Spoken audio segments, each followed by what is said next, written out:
This is the terrifying story of Helen McCourt.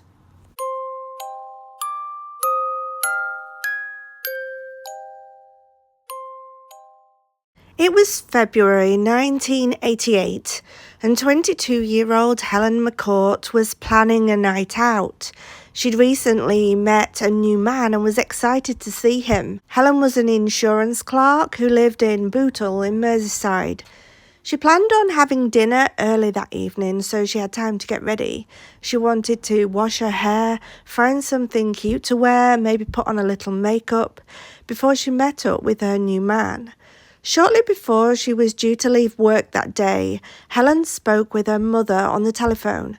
It was about 4 p.m. that day. She told her mother her plans and said that she'd see her soon. Now, things in Helen's life had been a bit crazy recently. Helen had been involved in a heated argument with a woman in a pub called the Georgian Dragon. I think it's now called the Billinge Arms. The landlord of the pub was a man named Ian Sims. At the time, he was aged 31. He was married to his wife and they had 2 small children, and they ran this pub together. After the argument, Ian Sims had banned Helen from the pub and, according to several customers, had used obscene language towards her, telling people that he hated her so much. So what had started this craziness? Helen was a nice girl that got on with her life. She didn't get into arguments or fights. She kept herself to herself. Well, according to Helen, this pub landlord, Ian, had made repeated sex advances towards her when she'd visited the pub. Of course, Helen had rejected him. She was not interested in any 31-year-old married man with a family. Helen was a young, beautiful lady. She had the pick of the bunch, and he was nowhere in her sights. But Ian was not just married with a wife and family. He had been messing around with a 21-year-old girl. And Ian believed that Helen knew about his mistress, whom he had apparently moved into the flat above the pub without his wife's knowledge. Ian believed that Helen had been gossiping about him behind his back to others and telling them about his mistress, and he was concerned that his wife would find out. Helen obviously denied gossiping about him, but the argument had ensued. Now it was the 9th of February 1988, 2 days later, and Helen had finished work. She'd spoken to her mother and then travelled home by bus. She arrived back into the village around 5:15 p.m. and began her short walk back to the family's home, a route that unfortunately took her past the pub, and within minutes a man leaving another bus heard a loud noise. It was an abruptly stopped scream coming from near the pub. He looked over, of course, but could not see anyone. Helen was never seen alive again since that day. Helen's family became concerned when she had not returned home that night. She'd spoken to her mother on the phone. She told her about her plans that evening, so it was concerning when she did not arrive back.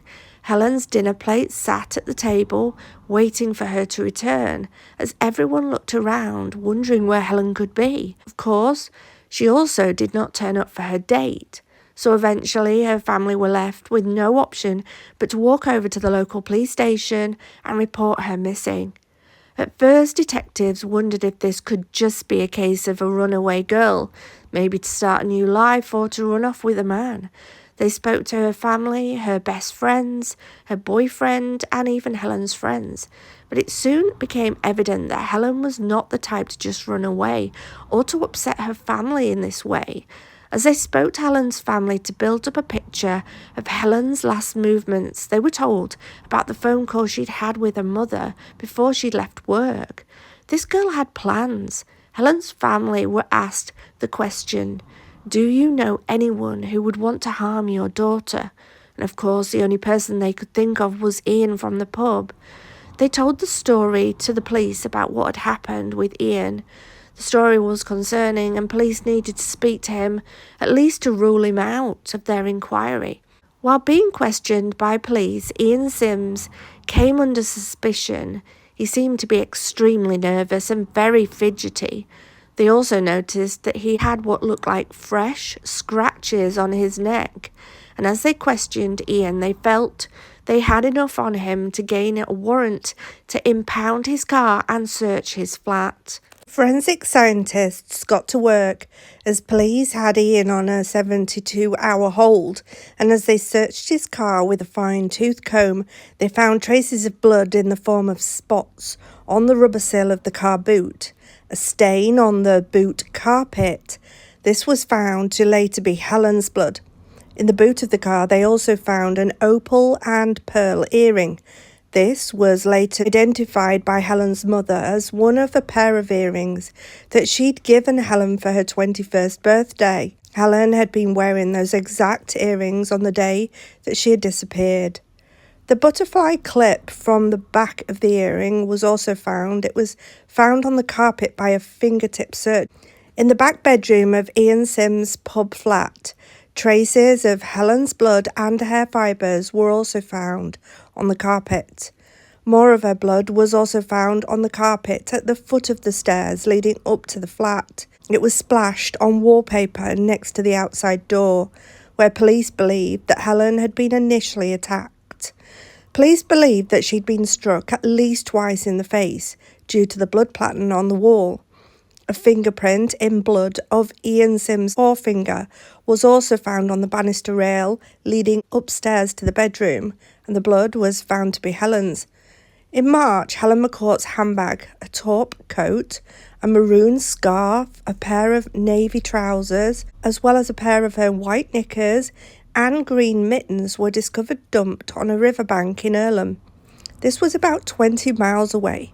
They had been placed in a black bin liner, or trash bag as you could call it in the US, which was later proved to have been taken from a roll in Ian Sims's pub. Also found with the clothes was a cotton jacket that Ian Sims admitted was his. There were bloodstains on both sleeves and hair found from her head. A fibre from her mittens was found in one of his pockets. The presence of Helen McCourt's trousers and underwear in the bin line indicated the strong possibility that Ian Sims essayed her before murdering her. Fibres from the stair carpet, landing carpet, and back bedroom carpet of Ian Sims' flat were found on Helen McCourt's coat and new trousers, worn for the first day that day, indicating that she was dragged upstairs after being attacked by Ian Sims. Police were starting to build up a picture of what had happened on that last day of Helen McCourt's life. A witness working in the pub's restaurant testified to hearing dragging noises from above at the time that she disappeared. A length of electrical flex was also found with Helen McCourt's clothing. That was similar to other lengths of flex found in Ian Sims' flat. This flex was used when he was playing with his dogs.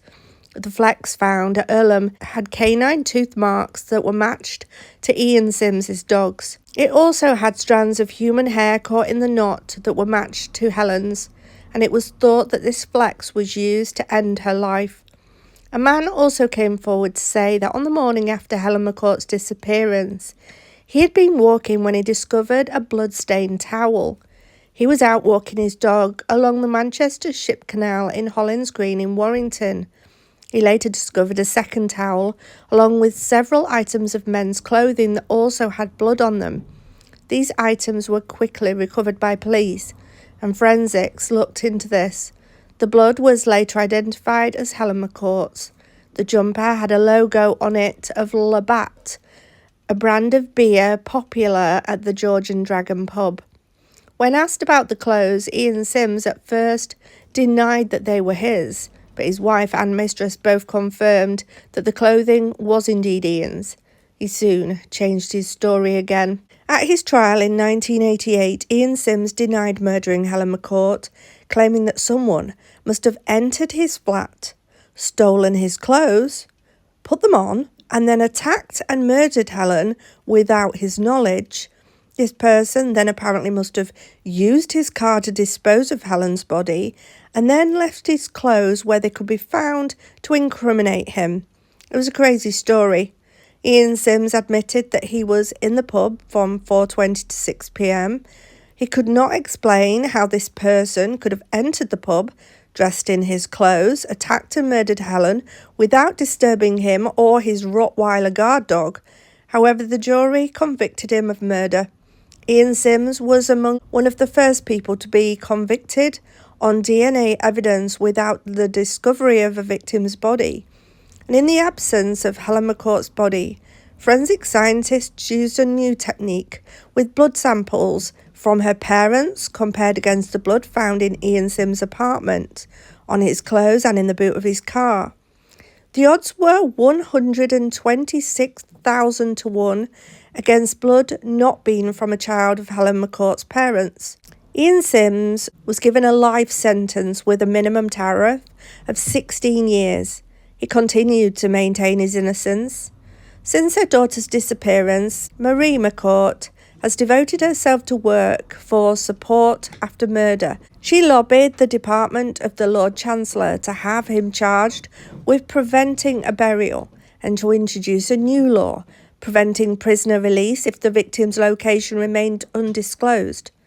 Marie continued to search for her daughter's body. In 2013, police exhumed a grave behind St Aidan's Anglican Church in Billinge after receiving a tip-off that Helen McCourt's body had been placed inside an open grave ahead of a burial back in February 1988. But this showed that Helen McCourt's remains had not been placed there. Ian Sims has never disclosed the whereabouts of Helen McCourt's body. He was allowed a temporary release from prison in March 2019. And in November 2019, it was reported that a parole board review on the 8th of November had recommended that Ian Sims was okay for parole, finding that he had met the terms for release. In February 2020, the Helen McCourt family's bid to keep Ian Sims in jail was refused, and Ian Sims was released on licence. He died on the 24th of June 2022 without ever having revealed the location of Helen McCourt's body, and to this day, he remained the only person who knew where she was, and her body has never been found.